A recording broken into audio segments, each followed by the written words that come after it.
Hi everyone, this is Lee. So I've been working all day today trying to get new equipment working with my computer.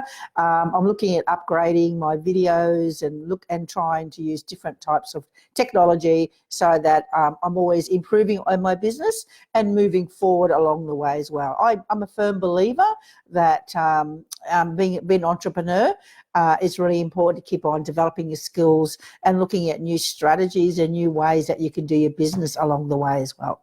So I've got a different setup here happening at the moment. Still twigging a little bit at the moment as well with the equipment as I'm getting used to it along the way as well. So I'm hoping this is videoing okay. Let me know if it's not, comment below anyway, but if it's not, it's okay.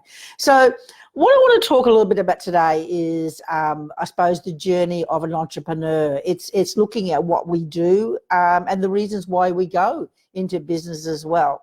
So I've been in business for quite some time now, about 18 years or so, and I find during that time my business has changed and it's evolved and it's pivoted, and it's always sort of challenging, but also being an entrepreneur, it's exciting along the way as well.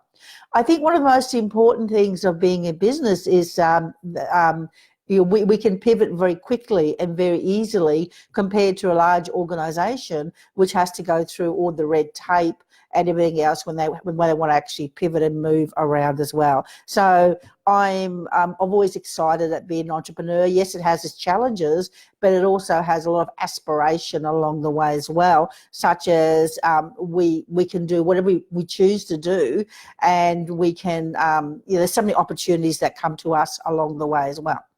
And this is something that I've noticed over the last, say, 7 months or so. Sometimes opportunities come to us and, we sit down and we plan our business and these are the things that we want to do.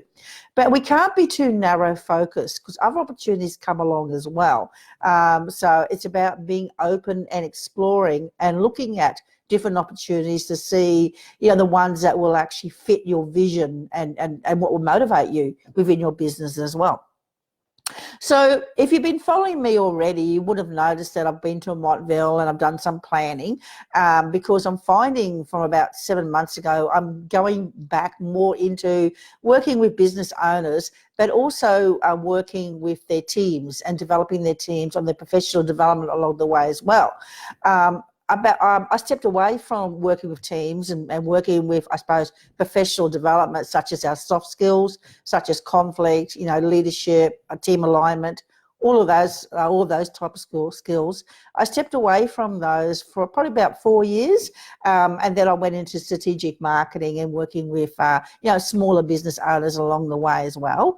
But it's interesting how the opportunity came back because I've always been very good at at doing those, the development of people, because I love developing people, and I'm a big, I suppose, I've got a big buy-in to continual development along the way as well. So, so what's happened is opportunity came to me beginning of the year, and I kind of got my passion back with working with teams and working with people along the way as well. So, so my business is pivoting. And as I said, I'm going more back into the soft skills. I really want people in the workplace as well as in their business to really start to value themselves and have that self-esteem and everything else along the way, and enjoy doing your work along the way, because one of the biggest things that stop us from achieving success in our business, as we all know, is our thoughts, our beliefs. When things get tough, do we keep going or do we throw the towel in, kind of thing along the way as well. So our mindset is really important. However, I am looking at developing that into leadership programs and also team alignment programs and things like that as well. So, so what I thought was, when I was up in Montville, I was doing some research, because often we talk about, who's your avatar, who's your avatar, what's your target market. And I a lot of people, including myself at times, we get so confused about that because, you know, we kind of go, well, our business can support everyone. It can support everyone, and everyone can be a client of ours along the way as well. However, there's some markets that we need to avoid. There's some points that we need to consider before we go into the market, because before you start to select your avatar, the step before that is you need to make sure that your market that you are going to work with is going to be viable. So it becomes a business decision that's aligned hopefully with your passion along the way as well. So as an entrepreneur, you know, we can be the purpose that we can have the mindset of the entrepreneur that's mission driven, that wants to change the world and impact the world and everything else as well. So that's actually called an entrepreneur who's actually mission based, desires to make a big difference. But we can also be an entrepreneur who just simply wants to follow our passion.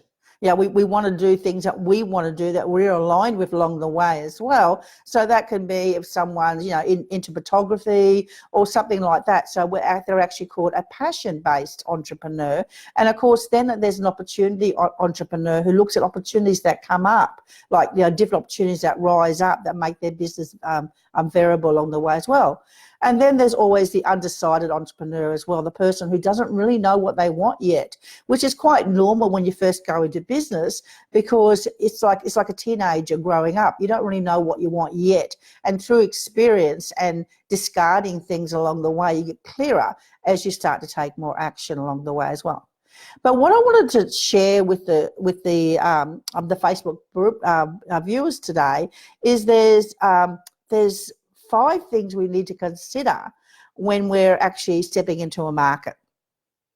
And the first one it has to be, is it going to be an evergreen market? For example, is it going to have, is it going to be there in 2 years' time, or is it just a fad, for example, right? You know, it's like, you know, like some industries, like, you know, for example, Bitcoin. For example, when Bitcoin first came out, it went crazy. And everyone got involved with Bitcoin. However, it didn't stay long because it dropped very quick as well. So it's like everything. If there's a big spike in the market and that's a fad that's going on at the moment, then in a year's time or whatever, it's going to drop. You know, so therefore you're going to have you're going to invest in a business that's only very short term before you need to pivot and change and step into another business along the way as well. So you need to look at what are the trends? You know, the trends over the last 5 years, for example, and you can actually get that information from Google Trends and start looking at the trends of your industry and trends of your keywords and things like that you're actually using to see if they're stable or not. Because you want to create a business that's stable, that's going to support you probably for the next 5 to 10 years maybe, before you do a pivot again into another business as well. So looking at the evergreen model. So the evergreen model is you know, will it be lasting? Will it be there for, you know, for a year or 2 years or 5 years, you know, before you've got to actually change and remorph your business along the way as well. The second thing we need to look at is it a market where people are really enthusiastic about it? You know, like, you know, are they going to, you know, are they, like, for example, if someone loves health and they're hooked into health and they're enthusiastic around health, you know, so there has to be people who are actually passionate about the market as well. Otherwise, the market's not going to have, it's not going to last either, because again, it could be just a fad. Are looking at that as well. So looking at is it a market that's got a lot of people who's actually enthusiastic about it? And the way you can find about that is, for example, are there clubs around the type of industry that you're actually stepping into? For example, if I was in if I stepping into business, for example, I do business, yes, and there's lots of business clubs around. There's lots of networking business clubs around. So, and people are very enthusiastic about their business. So it would be a really good market for me to look at. But if I was in something like pest control or something like that, I don't think many people are interested in terminating pests. It's not, there's not really a lot of pest control clubs running around and things like that. So that market is not really an enthusiastic market along the way as well.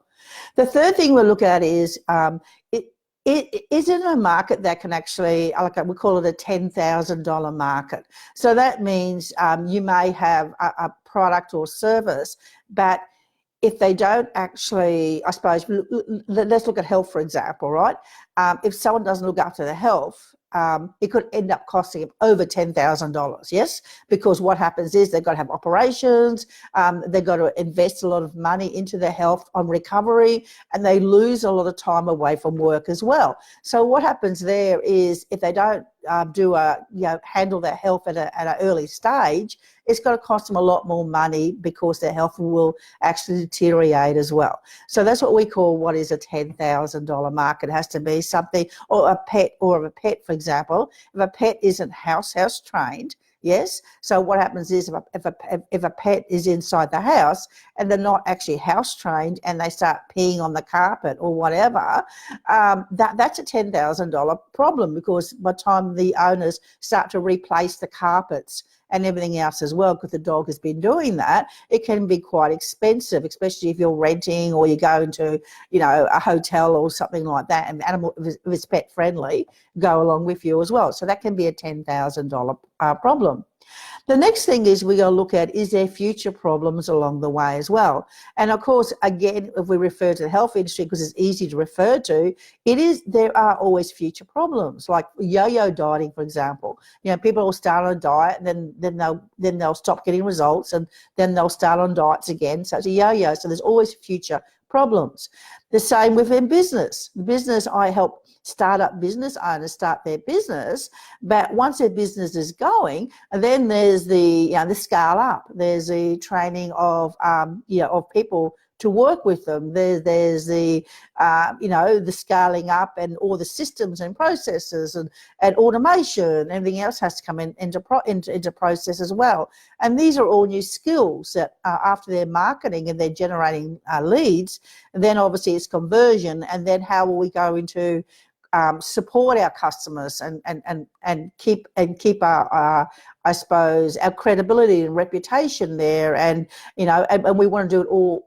What about do that all automatically, so we're not actually involved with it, because we want to have more time for ourselves.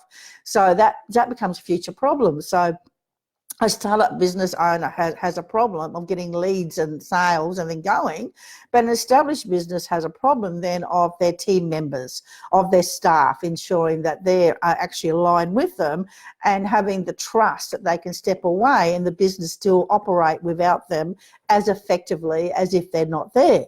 Because if a business can't do that and you've got team members, then there's something wrong, because you've got a job then, because you've got to be there all the time along the way. So you can see how working with teams, the market that I've selected, it's an ongoing problem, because there's always conflict, there's always turnover of staff and things like that as well. And then we've got to make sure the market we move into as well, that it's also got players into the in that market who are willing to pay for your services, whether it be a high ticket or not a high ticket. I know when I was working with brand new startup business owners, they didn't have the money to invest in their business with a coach, or they didn't seem it was important. But the problem there is it's a catch-22, because if you don't invest money into your business, then you haven't got the right tools and you haven't got the right education and all the information, because even though you can, jump on and do free courses and search the internet for information, there's information that you don't know of, that you don't know you need to know, kind of thing. It's that information that you don't know, and you only get that information when you get experience while you're in your business as well. So therefore, by the time you discover all of that information that you should know that you don't know yet because you're not experienced, by the time you actually discover all that information, that could be 3 or 4 years down the track before you find that. And this is where startup entrepreneurs have really unrealistic expectations, because a lot of startup entrepreneurs, what they'll do is they'll go into a business and they won't invest any money in support or education or the tools or advertising or anything, and have the expectation that their business is going to generate leads and clients because some idiot tells them that they can actually do that with a fast silver bullet that they can actually implement, and they've got to get all these leads and everything else in 6 weeks' time. And we know that's not true. Every business takes a while to actually grow, and the business owners develop the skills along the way as well, so that they make better informed decisions and we become more effective as business owners. Just because you're good at your skill set, it doesn't mean you've got that skill set yet to be an entrepreneur or a business owner along the way as well. I was talking to a girl just yesterday, it was quite funny, and it was someone who's attended some of my programs before, and they went to a coaching group, and she was paying, get this, $50 a week, okay, for 6 weeks for this coaching group. And because they had told her that within the 6 weeks or the 2 months or whatever it was a very short time, that she'd get new clients in there. Of course, she didn't, did she? Because, $50 a week, come on, guys. Even a personal trainer who's doing a personal training for an hour training session charging more than $50 a week, So she didn't get what she wanted because they promised her that she would get clients within a certain, within 6 weeks or 2 months, or whatever it was.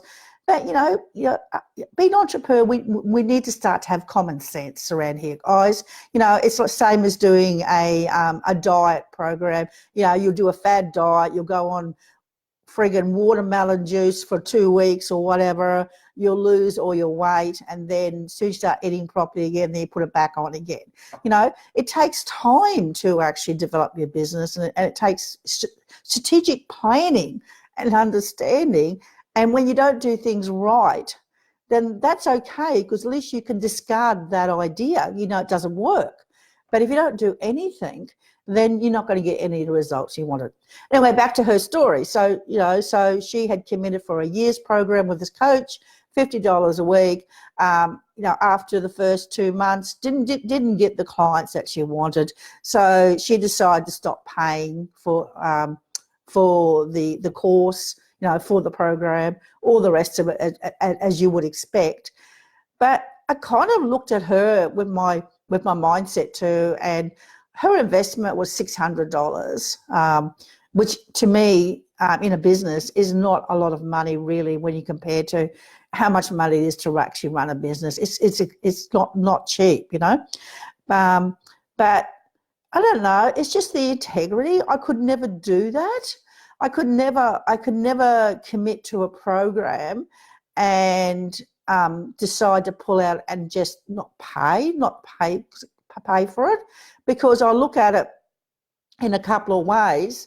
I look at it, one, first of all, I committed to something, and two, sometimes I've got to sit back. And I asked her, the question was, well, what are the actions you didn't take? Well, what are some of the things that you didn't take or didn't do, to actually make success in that?